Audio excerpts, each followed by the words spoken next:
Well, better late than never.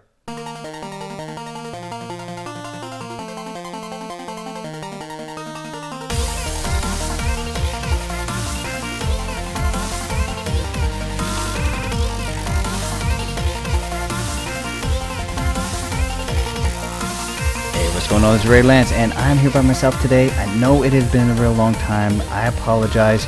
Everybody's still getting along. Everybody still loves each other. Life just kind of happened. IEG has been absolutely swamped at work. Fighter Wizard has welcomed a new child in this world, so that's amazing. I had some family stuff, and work's got a little bit crazy, so I apologize. The good news is around April, I got IEG to commit to reviewing with me the new series Fallout. So he said he was a little bit busy up until April because he'd be stumping for Joe Biden. So, I couldn't get him. All right, so for all the liberals who just took offense to this, let me do the conservative joke on the other side. IEG is going to be busy until April because he's going to be stumping for Ron DeSantis. And the reason why he's choosing Ron DeSantis as his candidate is because IEG embodies the Florida man. All right, let's see. So I got those two out of the way. Who's next? Oh yeah, so the reason why we kind of have an affinity to Fallout is because Fighter Wizard is in the lab creating a virus or some super mutant gene that would probably be the likely cause of the real life apocalypse Fallout. All right, so I did conservatives, liberals, friends, scientists. I think if I hit housewives, I'm going to hit bingo on my card, so I'll be good to go with this episode. All right, so the reason why I want to do this quick, brief, well, it's not going to be brief, but this episode is, I'm going to get back to some of the Planet Studio pin collection. On our past episode, I wanted to do one quick correction, and that was with the Deadpool pin. We finally found it. And then the remainder of this collection, I want to go over the new Warriors, a couple of the pins that Planet Studios did, and I also want to do a new pin that was never made, but was intended to be made by Planet Studios. So that I was really excited about that one. I'm going to have chapters in this episode, so go ahead and click forward if you're just here just to check out that new pin. Okay, let's go back to that Deadpool pin that we could never identify. It was the Deadpool Planet Studio pin number 342, made in 1994. We knew that it was drawn by Joe Made, but we weren't really sure where it's from. Well, we finally identified it. It is from the Circle Chase issue 2, and that was Deadpool's first independent series, solo series, and it was the cover. And so as you can see from the art, he was hanging off the marquee or, the title, however you want to call it, and he was looking down. So we finally got the orientation of the pin down. All right, now that I know the original art, this pin kind of sucks. I still love the paint they did on it. I still love the idea and the chrome for the weapon. Maybe it was a producer's fault, the limitation of the technology back then, because you got to remember it's pin making back in the 1990s. Or maybe the designer just said, it's good enough. Either way, the head misproportioned, and they could have done a lot better on the pin. At least if they made it bigger, they would have given them a little bit more real estate to move that thing around. So, okay, mystery solved. Now, New Warriors. I actually have never read them, quite honestly. I did know about them, and most people know about them from the Stanford event. We'll get into that a little bit later. The New Warriors, essentially, they have 5 different iterations of them, and if you look at it on Wikipedia, they say they're basically different volumes of New Warriors, volumes 1 through 5. When Planet Studio made the pins, we were around volume 1, so in the 1980s and 1990s. All right, in general, this team was compiled of about teenagers, young adult heroes, and they were seen kind of like the junior compartment of the Avengers, similar to how X-Force or New Mutants were affiliated to X-Men. Now, New Warriors Volume 1, it was a comic series that ran from July 1990 through September 1996. It consisted of 75 issues. Okay, so when the New Warriors first launched, it was created by Tom DeFalco, and the team consisted of Firestar, Marvel Boy, Maureira, Nova, Speedball, and Night Thrasher. And they typically engaged in battles with Binks, the Folding Circle, and they even, went at it with Fantastic Four. Over time, the New Warriors added a couple of new members, such as Silhouette, Rage, Hindsight Lad, Bandit, Time Slip, Dagger from, Cloak and Dagger, Darkhawk, Power Packs, Turbo, and everybody's favorite, Scarlet Spider. This team was not the biggest team, so Planet Studio didn't do too many pins of them, but they had 3. They did develop 3, and they intended to develop a 4th that was never made. All right, so let's talk about the new Warrior pins that Planet Studios made. All right, first off, we have obviously the logo. It was one of the original Planet Studio pins. It's going to be a little bit smaller, a little bit shinier. They made a lot of logos in their first couple years, and it was the new Warriors logo, and that was Planet Studio pin 223, made in 1992. And this is based, of course, off the new Warriors logo from the comic run from the 1990s to 1996. Very shiny pin, gold-plated, and on the borders, it's kind of interesting. I never noticed it until I took these close-up shots. It actually has red over the top, so adds a nice little pop, but it is kind of muted because of the way the red mixes with the gold. You can't really see it unless you hold it up closer in the light. I'm sure they had that in a couple runs of the New Warriors comic strip logo, and they used different colors, kind of like they did with New Mutants all the time. It wasn't always red. All right, so real simple pin. Let's go to the next one. We got a pin from Planet Studios for Night Thrasher, and that was Planet Studio pin 288, and that was made in 1993. Now, who created Night Thrasher? It was, again, Tom DeFalco and Ron Frenz. Okay, so Night Thrasher didn't have any powers. He was just a vigilante, and he was the son of a murdered billionaire industrialist whose parents had ties to the Vietnam War. And he ended up, I guess, with the money or the tech, had an advanced suit of body armor. He used martial arts, firearms, and a skateboard, kind of like from Back to the Future, but a little bit more power. The aggressive Back to the Future skateboard hoverboard. And he uses to battle his foes, and of course he used his billions of resources from his family foundation to fund the New Warriors. So he was kind of the backer of the New Warriors, and he used this mission to battle crime and corruption. So he's essentially Batman. He's a ripoff of Batman. So this pin, it's a pretty good pin. There's a couple critiques I have on it. One, the iteration of Night Thrasher that they're depicting, basically no jaw portion of his mask, his jaw is exposed. The pin uses red for the helmet and then chrome for the rest of his armor. The artwork during that time, all of those core pieces were all red. So the black suit, red, accentuating armor pieces. In the pin that we have chrome. It looks good. I don't know why they used a different color.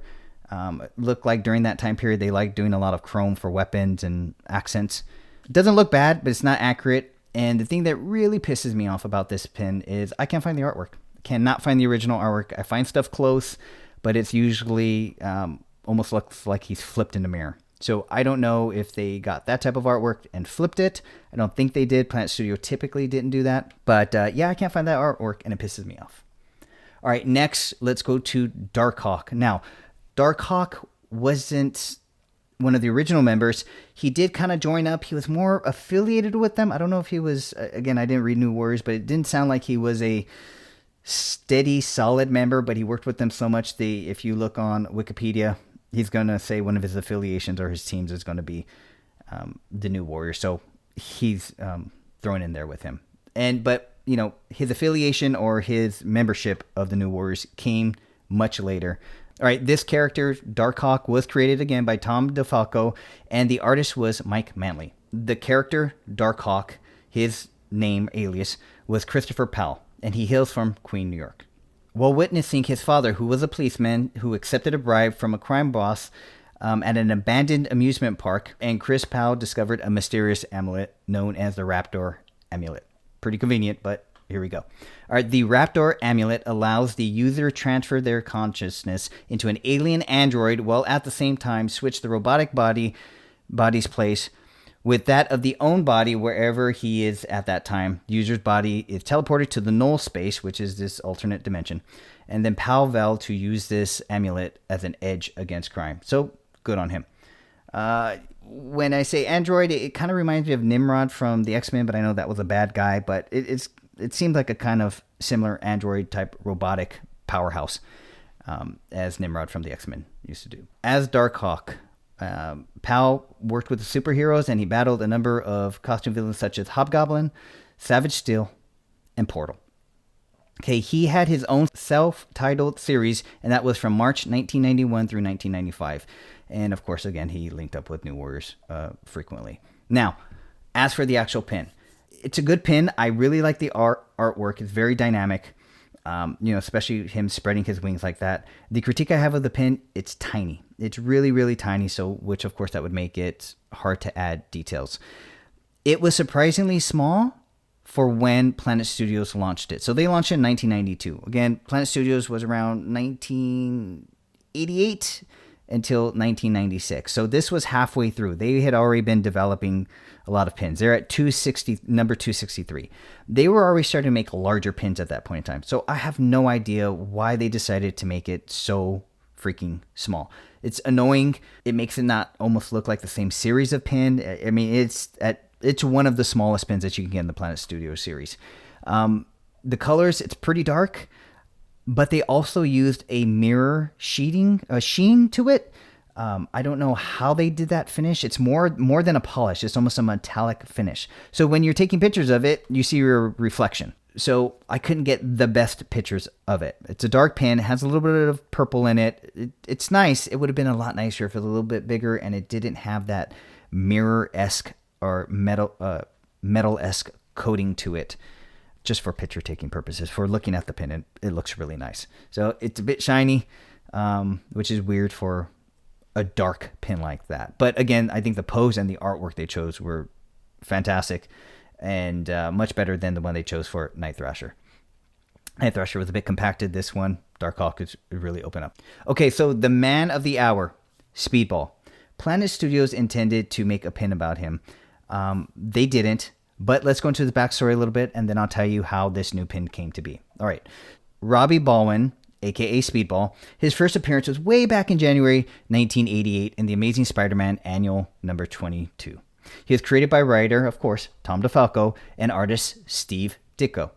Now, the character Robbie gained his superpowers after an accident at the Hammond Research Laboratory where he worked. The Hammond scientists who worked at this research laboratory tried to tap into some energy source from another dimension, of course, and by accident, Robbie was bombarded by the extra-dimensional energy. As a result, he is surrounded by very colorful energy bubbles, and as you do, get clad in bright spandex for his costume. So I'd just like to point out the differences in generations. So again, this was back in Speedball was created in 1988. He got bombarded with some mystical energy and he got a lot of colors and spandex. Whereas Hulk back in 1962 got bombarded by gamma radiation, became a hulking rage monster who is just green and poorly drawn and very manly. 80s, 90s spandex. 60s, a man busting out of his clothes out of muscles. We have devolved in comics. Is the only point I'm trying to make. All right, so Speedball. He has this kinetic energy. Balls. He has extra balls. That didn't sound right, but you get the point. Extra colorful ball? No, we're going down a bound road. Okay, so this kinetic energy field kind of protects him from impact and makes him bounce around, a bouncing dynamo. So the guy going really fast, he's bouncing off of walls. He's like Flubber with a light show and spandex. Yeah, there's a reason why I never read much about him. But he got his own series. It was canceled after about 10 issues, as it should have been. It ran from 1988 to 1989, and it was, of course, entitled Speedball. And if you're a big fan of Speedball and you're not too happy with me saying this, tough. He wears spandex, has bright balls around him. Now, the one cool thing about him is he's kind of the comic relief, very immature, making jokes, lighthearted for the New Warriors from the few comics that I read. So, you know, every team needs that, especially when you have a brooding Night Thrasher whose parents were murdered and another jaded person like Darkhawk whose, father's taking bribes. And then later you get Dagger, whose best friend is Cloak, who's ominous. You know, you need some lightheartedness to a group. So I do appreciate that. But what Marvel did and a writer, and it's amazing. Everybody knows Speedball from Volume 3 of the New Warriors, and that was a series in 2005 to 2007. So they took this lighthearted spandex, balls flying around his face all the time. And what they did in this storyline is they were part of a reality TV show. And I guess this reality TV show followed the New Warriors around where they would fight bad guys. So it was like Homelander, right? Or The Guys, right? It was the prequel to that show, the boys. I'm sorry, the boys.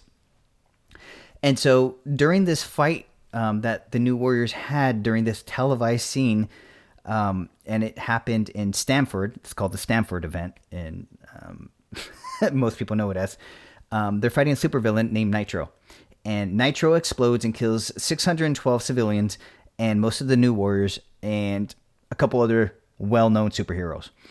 And Speedball feels guilty. He's part of this fight. He feels it's his fault that Nitro went off like that.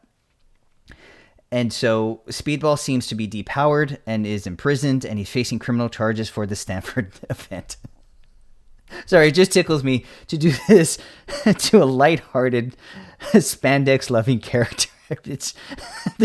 This writer was either a genius or perverse. And so when Speedball regains his powers, now it's only activated when he's in severe pain. Because he feels guilty for his role and all the deaths, Speedball takes on this new identity called Penance. And then he joins the government-funded Thunderbolts.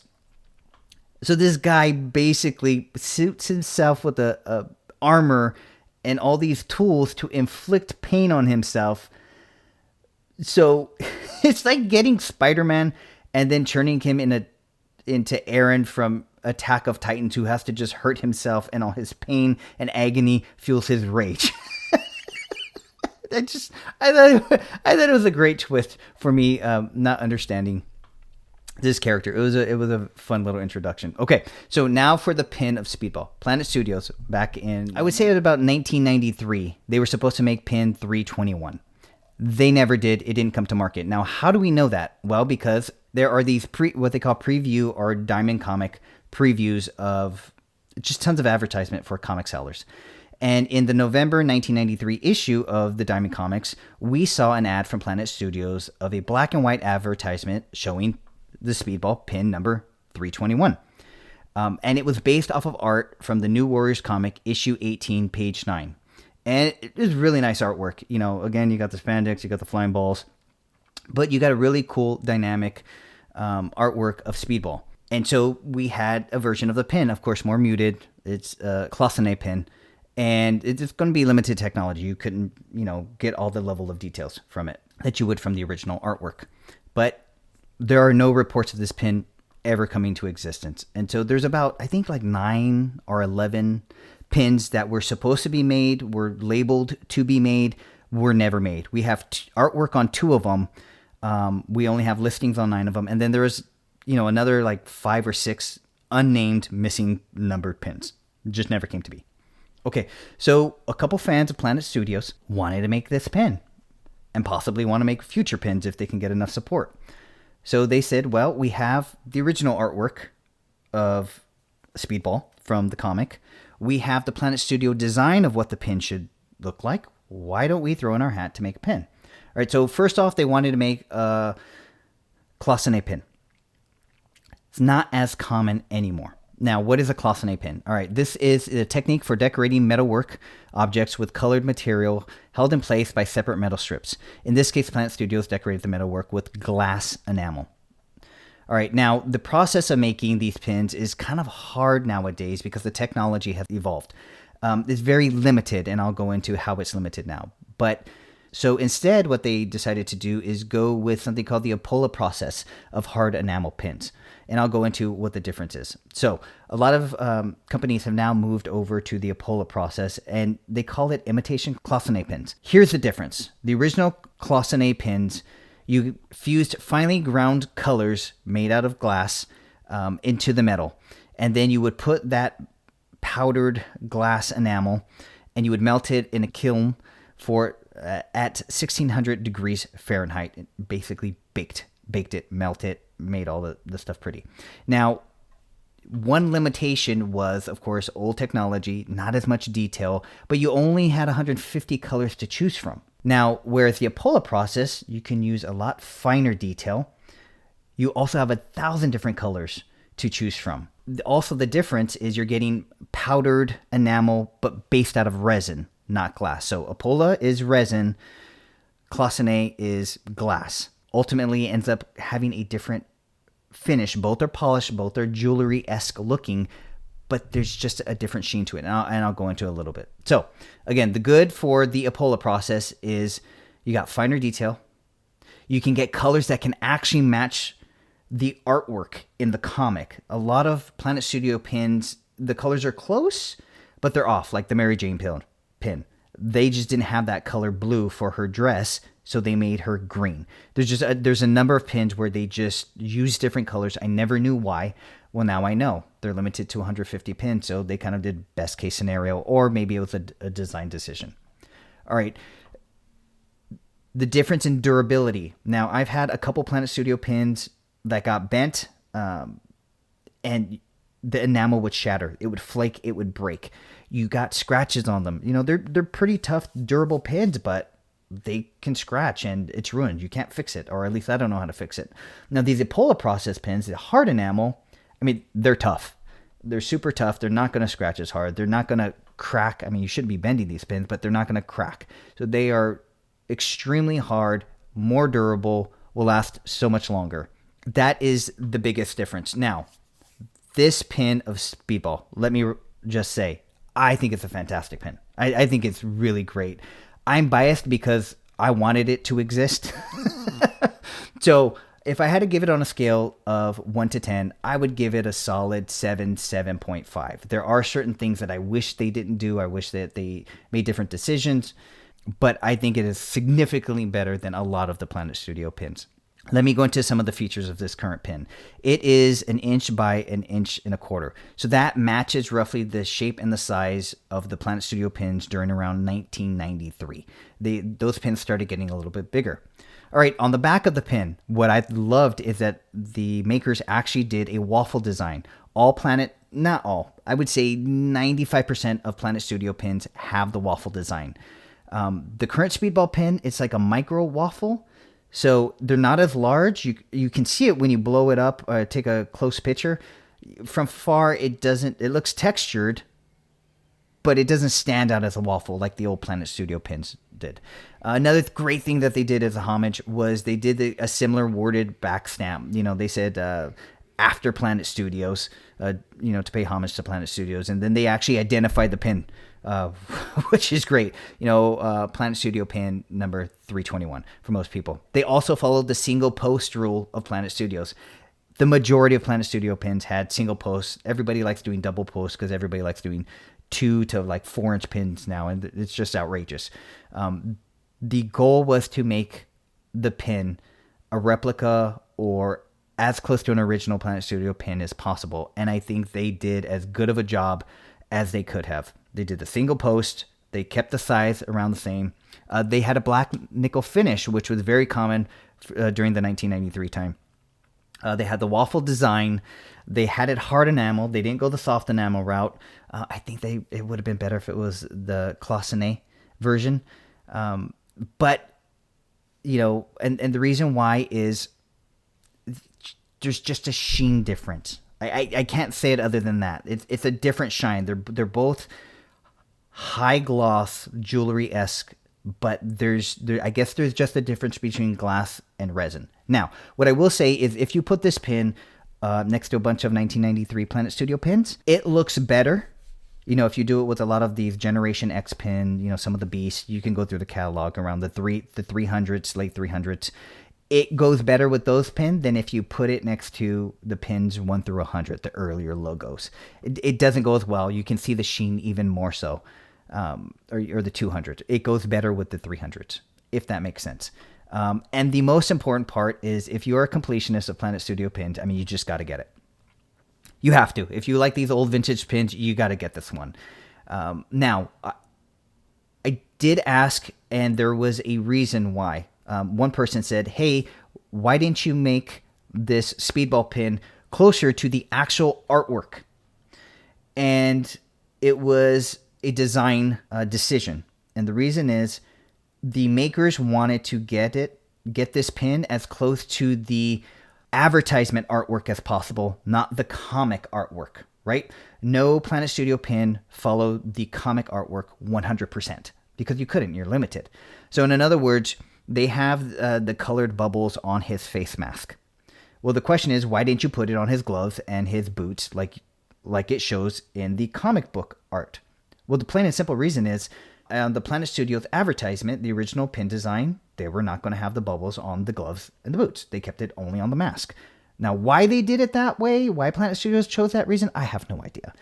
Cost, difficulty, whatever it may be. So this pin could have been made with all the bubbles on the gloves and the boots, but they wanted to be purist and stick to the Planet Studio original design.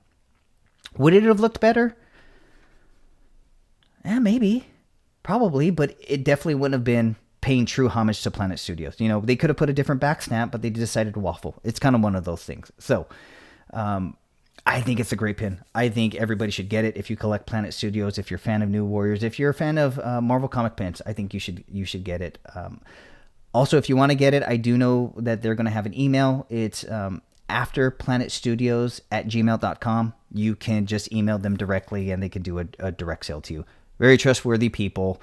They're fans. They basically want to do this not to make money, but to fund the next round so that they can make the next Planet Studio pin that was never made. You know, whether it's going to be Apocalypse, Emma Frost. I think there was a She-Hulk 2 pin that was supposed to come out. There was another Wolverine Claw pin that was supposed to come out. I think there was somebody from Generation X Gateway that was supposed to come out. So, like I said, there's 10 of them that were never made that were supposed to be made. So if we want more of these, should have been made Planet Studio pins, you got to throw your support to them. Email them afterplanetstudios@gmail.com. All right, now I'm going to be honest. There's some downsides to it. All right. The biggest downside that you have to look for, but once you see it, you can't unsee it, is the outer border. I can't stand it. I don't know why it was made this way. Maybe it's because it's not a Cloisonne pin and it's an Epola Process pin. I have no idea why it has rounded, tapered borders. And here's what I mean. Planet Studio pins, flat border. You got the paint, you got the border, it ends. And then, you know, they shine the sides. On this one, you got the paint, you got the border, which is just as thick, maybe a tiny bit thicker, but then it tapers. It tapers, so the back is a couple hair wider than the front of the pin. So it almost looks thicker than it is. The way to put it is Planet Studios made a couple soft enamel pins toward 1995, 1996. They had thick borders. It looks like a thick soft enamel or painted enamel pin as opposed to the Cloisonne pins. It should have been thin borders. I don't know why this was done. Speedball has his hands out and his fingers extended. The pin is cut on the fingers, but because it tapers out and it tapers out and it almost fills, so it looks like there's webbing. There's no webbing. It's a tapered, rounded edge. Yeah, I don't know what to say. Wish I didn't have it. Okay, now back to the colors. The Cloisonne pin, 150 colors. The Epola Process pin, 1,000 colors. This Speedball pin is more color accurate to the comic. That's fantastic. But if you're to put that Speedball pin around 50 other Planet Studio pins, it's going to look different. It's going to look off. And the reason why is the blues aren't going to match with all the Captain America blues. The yellow's not going to match with, you know, all the Iron Man yellows. Does that make sense? It's a different shade. All those Iron Man yellows use only like 2 or 3 different type of yellows. All those Captain America blues are going to, you know, 2 or 3 different types of cup. This is a whole different blue that's just not used in any Cloisonne Planet Studio pin. So if you have an eye for that, it's going to stand out. Then on top of it, it's going to stand out because it has that resin enamel finish. Whereas all these Cloisonne pins are going to have this glass enamel finish. So those two subtleties, if you are a perfectionist or you have OCD or you want everything to look uniform, it's not going to stand out like it looks horrible, but it's going to stand out as if you put a Mondo pin in your collection or a Scody pin in the collection, but not as bad because the size will match up, the dynamic poses will match up. That kind of makes sense. So I think there's room for improvement. I think everybody should absolutely grab one of these. They're going to be pretty cheap. I think they're trying to decide on a price. And best of all, if you like these vintage Planet Studio pins and you want to finish out the collection, actually get, you know, the 393 that was originally intended, please throw your support. Reach out to them. Order one. And I think that is it. I didn't get to Housewives and pissing them off, but I'm sure I'll get to it. If not, I'll just say something to piss off my wife and that'll count. All right, everybody, I appreciate it. Thank you so much for your time. Thank you for checking us out.